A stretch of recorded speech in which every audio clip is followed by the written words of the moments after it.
मेहनती किसान, बदलते भारत की शान।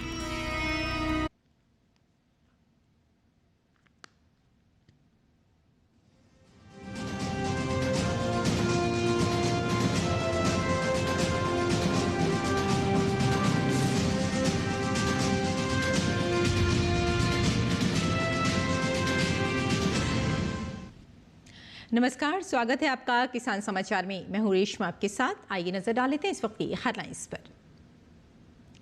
केंद्रीय कृषि मंत्री शिवराज सिंह चौहान ने लोकसभा में कहा, पिछले 10 सालों में ICAR ने लगभग 29 नई बीज की किस्में की हैं विकसित। किसानों की फसलों की उत्पादकता में हुआ इजाफा। चौहान ने कहा, जंगली जानवरों से फसलों को होने वाले नुकसान को प्रधानमंत्री फसल बीमा योजना में जल्द किया जाएगा शामिल। कर्नाटक सरकार के खिलाफ किसानों में आक्रोश। अपनी उपज की सही कीमत के लिए किसान कर रहे हैं गन्ने के लिए 3,500 प्रति टन FRP की मांग। किसान समूहों सहित 95 संगठनों ने बेलगावी में सुवर्ण विधान सौद SVS के पास धरना देने की मांगी अनुमति। केंद्र सरकार ने किए चाय बागान श्रमिकों के लिए नए नियम लागू। श्रमिकों को आवास, चिकित्सा सुविधा, सामाजिक सुरक्षा, बच्चों की शिक्षा, पेयजल, स्वच्छता, क्रैच और मनोरंजक सुविधाएं उपलब्ध करानी होंगी अनिवार्य।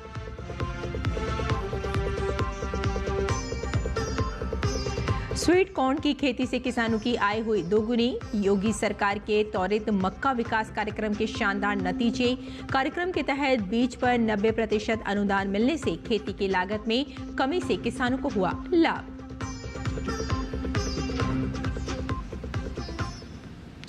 और आइए अब समाचारों पर डालते हैं विस्तार से नजर। केंद्रीय कृषि मंत्री शिवराज सिंह चौहान ने लोकसभा में एक प्रश्न के उत्तर में कहा कि फसलों को जंगली जानवरों से होने वाले नुकसान को प्रधानमंत्री फसल बीमा योजना में शामिल किया जाएगा और यदि किसी भी फसल को इन जंगली जानवरों से नुकसान पहुंचता है तो सरकार उसका मुआवजा किसानों को देगी। जंगली जानवरों के कारण भी फसलों को व्यापक पैमाने पर नुकसान होता है और उस नुकसान के लिए किसान जिम्मेदार नहीं होता और इसलिए हम दो तरह के प्रावधान, एक जंगली जानवरों से अगर नुकसान होगा तो उसको भी प्रधानमंत्री फसल बीमा योजना में सम्मिलित किया जाएगा।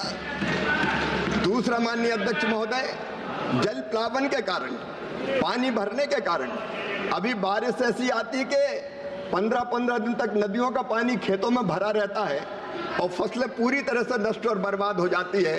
तो ऐसा जल प्लावन के कारण, फसल डूबने के कारण जो फसल नष्ट होती थी वो भी प्रधानमंत्री फसल बीमा योजना में शामिल नहीं थी। लेकिन ये तो मोदी जी की सरकार है, जहाँ नुकसान होगा वहाँ भरपाई की जाएगी। इसे जल प्लावन के कारण भी फसलों को नुकसान होगा तो वो भी प्रधानमंत्री फसल बीमा योजना में बिट्टू जी शामिल किया जाएगा। जैसे पंजाब में नुकसान हुआ हम उसको भी शामिल करने का काम करेंगे।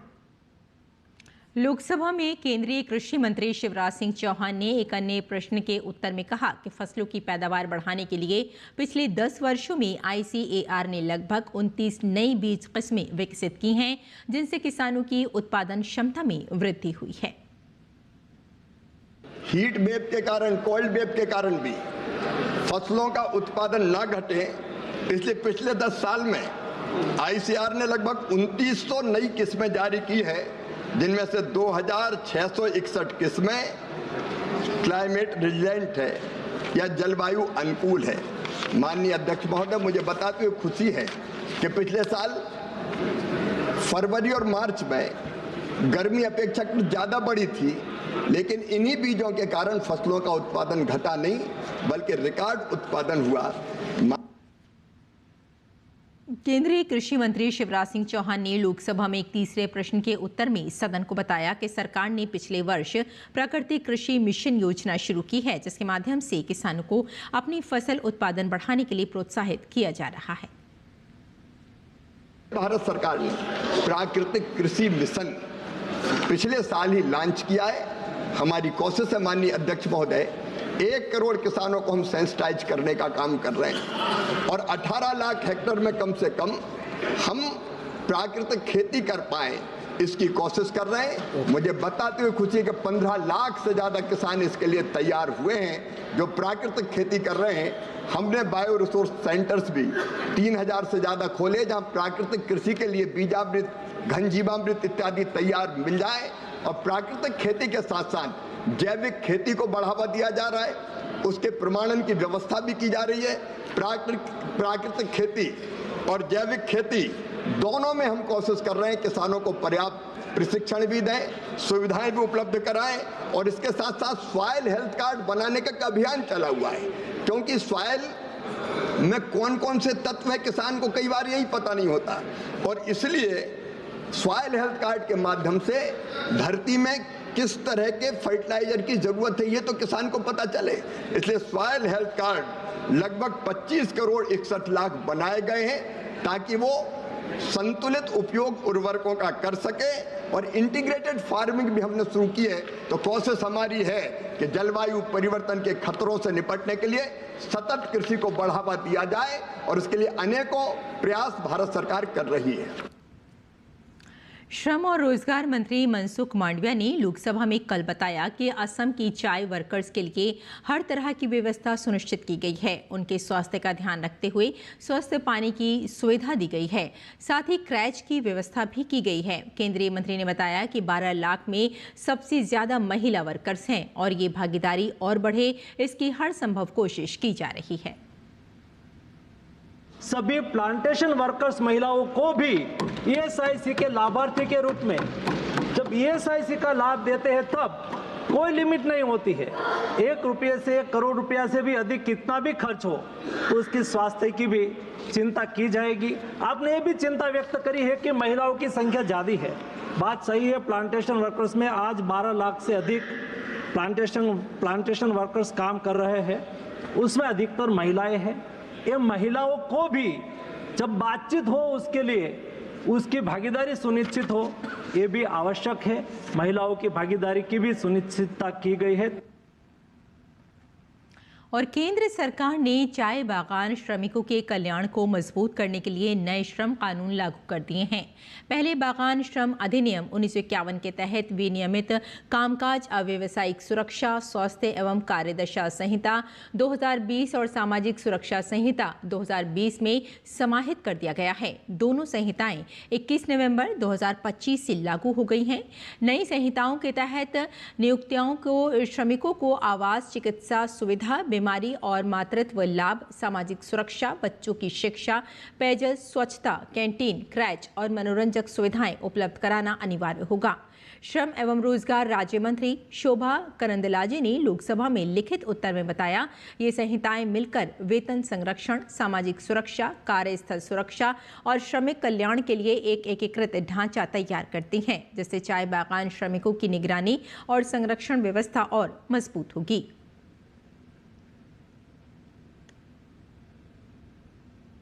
गोरखपुर के ब्रह्मपुर ब्लॉक के किसानों ने इस खरीफ सीजन में स्वीट कॉर्न की खेती पर शानदार मुनाफा कमाया। योगी सरकार के त्वरित मक्का विकास कार्यक्रम के तहत बीज पर 90% अनुदान मिलने से खेती की लागत काफी कम रही। कृषि विभाग की तकनीकी सहायता से 2.5 महीने में फसल तैयार हुई और प्रति एकड़ औसतन 40 क्विंटल उपज मिली। एफपीओ के माध्यम से 30 रुपये प्रति किलो के भाव पर उत्पाद तुरंत बिक गया। किसानों ने प्रति एकड़ 1 लाख से 1.25 लाख रुपए तक की कमाई की, जो धान जैसी पारंपरिक फसलों से काफी अधिक है। अधिकारियों का कहना है कि स्वीट कॉर्न की मांग अधिक है और कम समय में तैयार होने के कारण ये पूर्वी यूपी के किसानों के लिए अत्यंत लाभदायक विकल्प बन सकता है।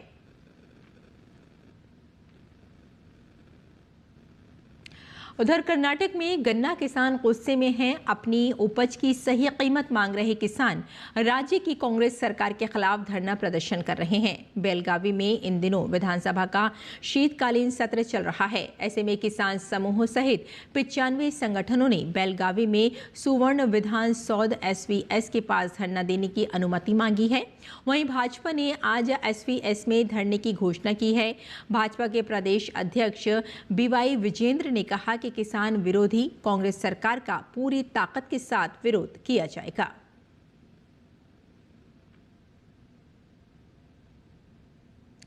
नई दिल्ली के ICAR परिसर में आयोजित Millionaire farmer of India MFOI पुरस्कार के तीसरे संस्करण का आज अंतिम दिन है। किसानों के इस महाकुंभ में देश भर के हजारों किसान, युवा, नवाचारकर्ता, निवेशक और बड़े खरीदार एक ही मंच पर जुटे हैं। कार्यक्रम का मकसद है किसानों को उद्यमी के रूप में पहचान दिलाना और खेती को व्यावसायिक सम्मान देना।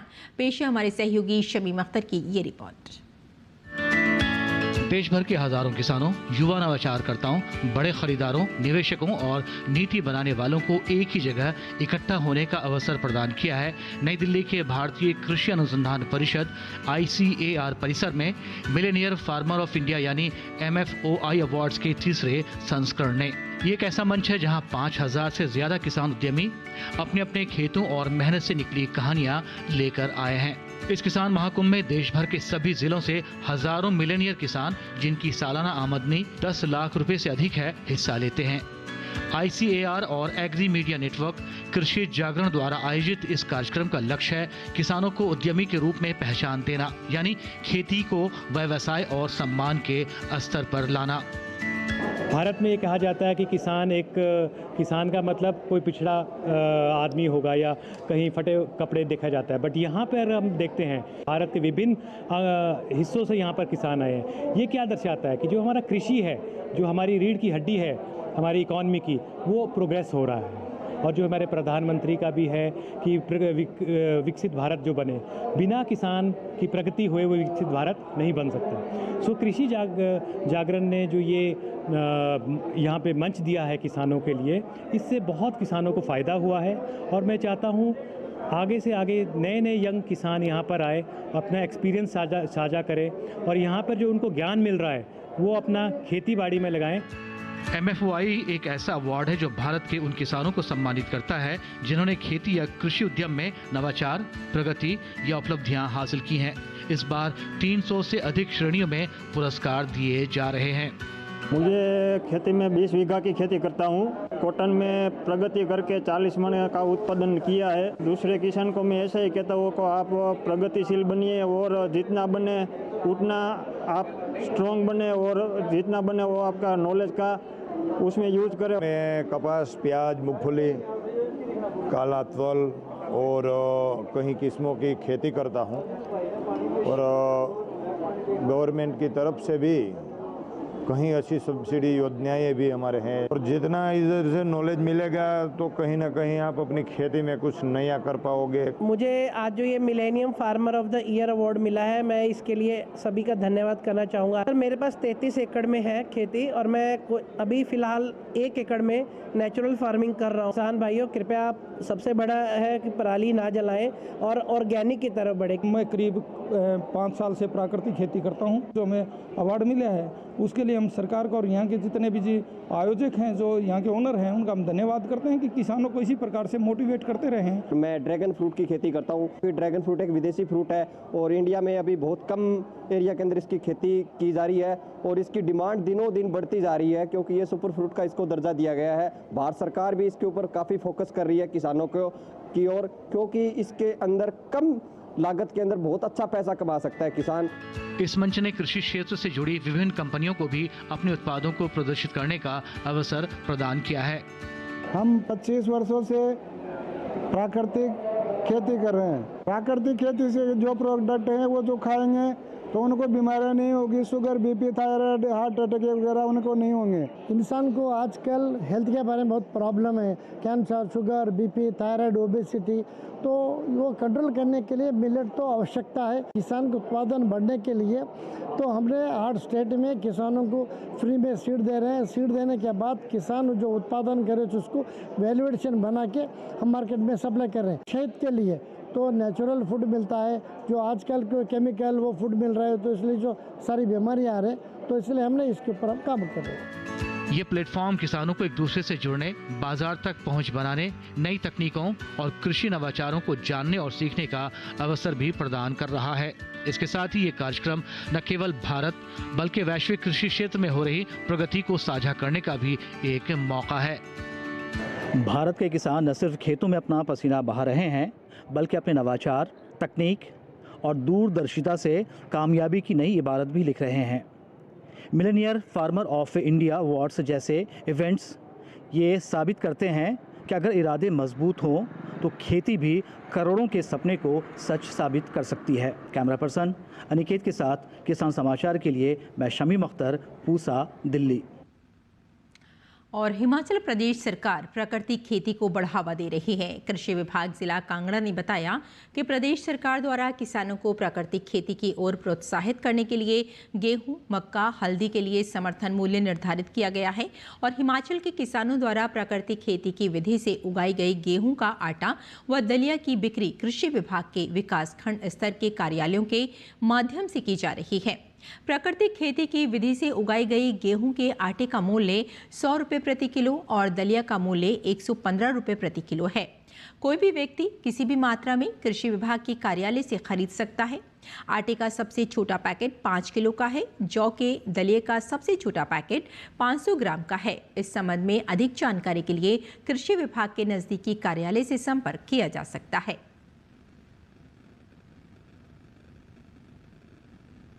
और आइए अब जान लेते हैं देश भर की मंडियों का भाव।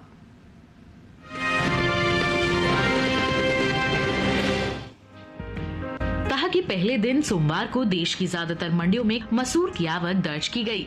हाजिर भाव पर नजर डालें तो 8 दिसंबर को मसूर के सौदों में उठापटक देखने को मिली। एगमार्क नेट के मुताबिक उत्तर प्रदेश की मिर्जापुर मंडी में 6 दिसंबर को मसूर का भाव था 6,975 रुपए। 8 दिसंबर को इसके भाव में तेजी देखने को मिली और मसूर 10 रुपए चढ़कर 6,985 रुपए पर बिकी। जबकि राज्य की ही बलिया मंडी में इस दौरान मसूर के सौदों में नरमी के साथ कारोबार हुआ। यहाँ 6 दिसंबर को मसूर का भाव रहा 7,110 रुपए। 8 दिसंबर को इसके सौदे 20 रुपए गिरकर 7,090 रुपए पर हुए। लखीमपुर की बात करें तो यहाँ भी उत्तर प्रदेश की दूसरी मंडियों की तरह ही मसूर के भाव में मजबूती देखने को मिली। यहाँ 6 दिसंबर को मसूर का भाव रहा 6,730 रुपए। 8 दिसंबर को इसके बाजार भाव 5 रुपए चढ़े और मसूर हो गई 6,735 रुपए पर। मसूर की पैदावार की बात करें तो इस साल रबी मसूर की पैदावार में कमी देखने को मिल सकती है। कृषि मंत्रालय की ओर से जारी तीसरे अग्रिम अनुमान के मुताबिक साल 2024-25 के दौरान देश में रबी मसूर की उपज 17,72,000 टन होने का अनुमान जताया गया है। जबकि बीते साल की समान अवधि के दौरान मसूर की उपज 17,91,000 टन रही थी। यानी इस साल रबी मसूर की पैदावार में तकरीबन 19,000 टन की गिरावट देखने को मिल सकती है। अनुमान है कि इसका असर मसूर के बाजार भाव पर पड़ सकता है।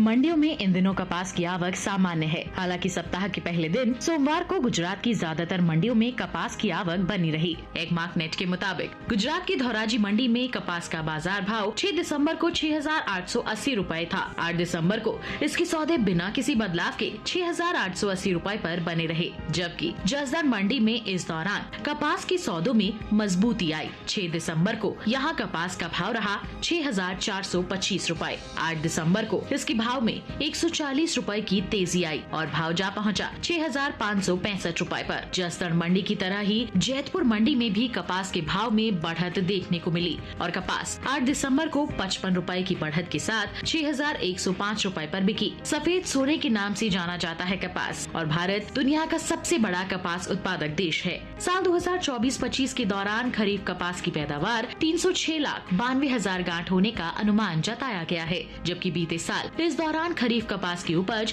325,22,000 गांठ रही थी। वर्तमान समय में भारत में कपास की खेती लगभग 13.06 मिलियन हेक्टेयर भूमि पर की जाती है। जबकि विश्व स्तर पर ये क्षेत्रफल 33.1 मिलियन हेक्टेयर है।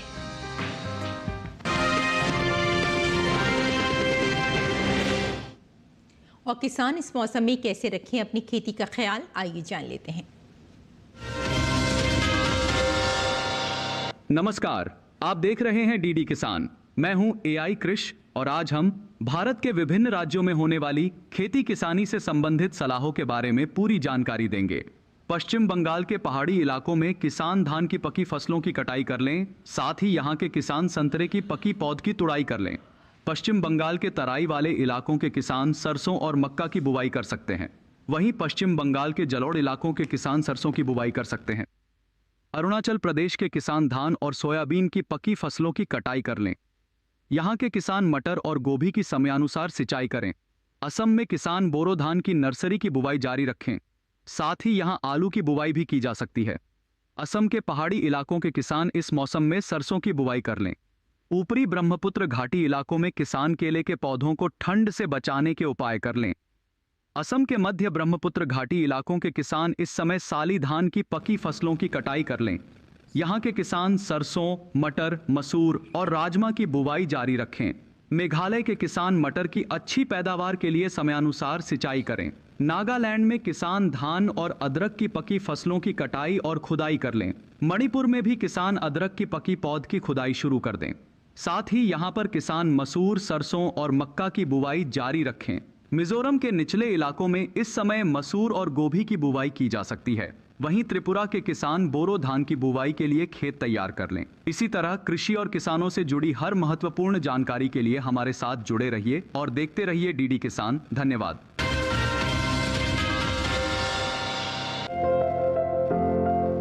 ये समय बैंगन की बुआई के लिए अनुकूल है।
खरपतवार नियंत्रण के लिए किसी भी दवा का छिड़काव विशेषज्ञों की सलाह पर ही करें।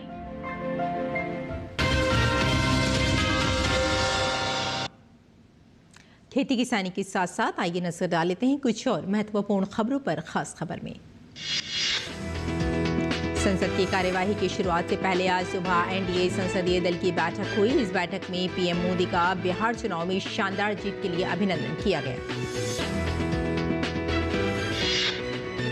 प्रधानमंत्री ने बैठक में स्पष्ट निर्देश दिए कि नागरिकों को परेशान करने वाले अनावश्यक नियमों को समाप्त किया जाए। कानून जनता पर बोझ नहीं बल्कि उनकी सुविधा का माध्यम होनी चाहिए।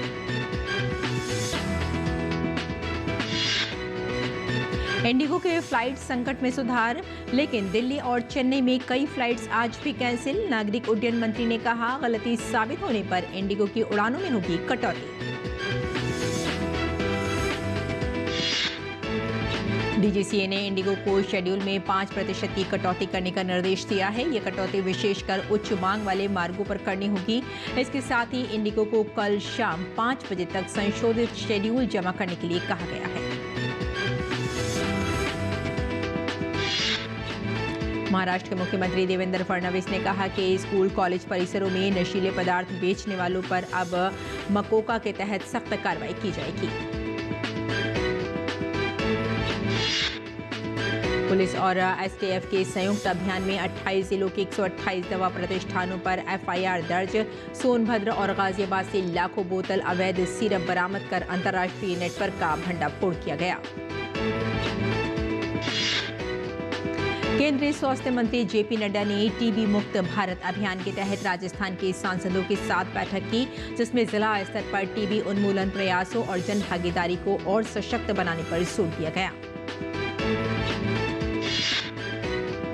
बिहार के जमुई जिले के सिमरताला थाना क्षेत्र में एक चौंकाने वाली घटना सामने आई है। यहां पुलिस की वर्दी पहने आधा दर्जन लुटेरों ने सरकारी स्कूल के टीचर संजीव कुमार के घर में घुसकर लगभग 15 लाख रुपए के आभूषण लूट लिए। मध्य प्रदेश की सुकतारा हवाई पट्टी से करीब 2 किलोमीटर दूर एक प्रशिक्षण विमान सोमवार शाम दुर्घटनाग्रस्त हो गया, जिसमें पायलट और एक अन्य व्यक्ति घायल हो गया। भाजपा प्रवक्ता शहजाद पूनावाला ने वंदे मातरम के मुद्दे पर गांधी परिवार की आलोचना करते हुए कहा कि उनका असली शिष्टाचार सिर्फ बहिष्कार है।